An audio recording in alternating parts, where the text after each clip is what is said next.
first shooting casualties on day 2 of Operation Restore Hope. U.S. forces fan out and dig in.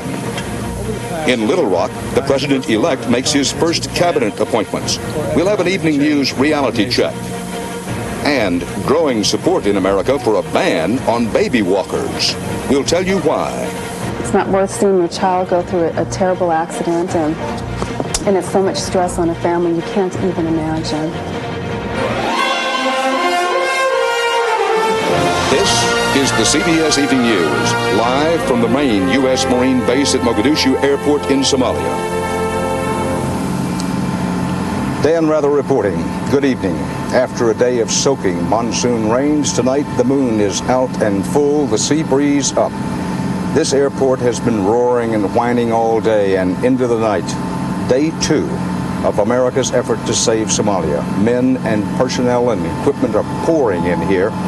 Reinforcements for the Marines are to arrive at first light this morning from Camp Pendleton, California. And some of the first shooting casualties, Somalis, were flown this evening to a U.S. Navy ship for medical treatment.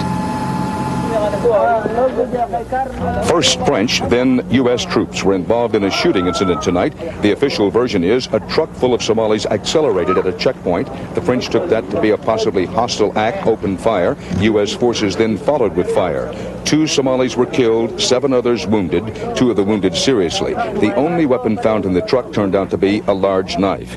U.S. forces evacuated the wounded. We loaded them aboard CH-46 Sea Knight helicopters here, Marine helicopters from the amphibious task unit offshore, and flew them to the Tripoli.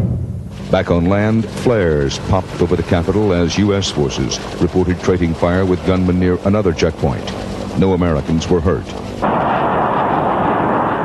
Meanwhile, it was learned the Americans have quietly extended their reach inside Somalia. 60 miles inland from Mogadishu, Army Special Forces secured the largest airfield in the country, easily overwhelming a small security force of clan gunmen. They threw down their weapons, they did what they were supposed to do. Everything went real smooth. The Somali guard said they were shocked. We came to greet them, he says, to turn over our base, but the Americans just take our weapons.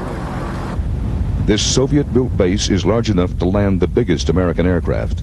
Today, Air Force engineers were testing the ability of the runway to handle the heaviest loads of transport and cargo planes that will bring in masses of food and Army troops. Charles CCT, this is Tailpipe Bravo, over. On day 2, the Americans are beginning to set up forward bases inside Somalia. Relief workers are increasingly frustrated about the pace. The enormous task of trying to reach all the starving people in the interior still lies ahead. The Marines moved out a bit today from their dug-in positions here at the airport and at the nearby harbor. They're beginning to get acclimated to the environment and its threats. Bob Simon reports.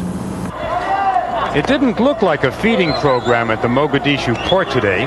Marines were coming under fire. There was a sniper in the hills. A patrol went to flush him out. As soon as the Marines ventured outside the gates, another burst of fire sent them scurrying for cover. They retreated and regrouped. Then they tried again. Hey, close it up! It was the first foray outside the port for some of these men. They'd been briefed about Operation Restore Hope, a humanitarian operation designed to save starving children. Now they were getting their first look at the reality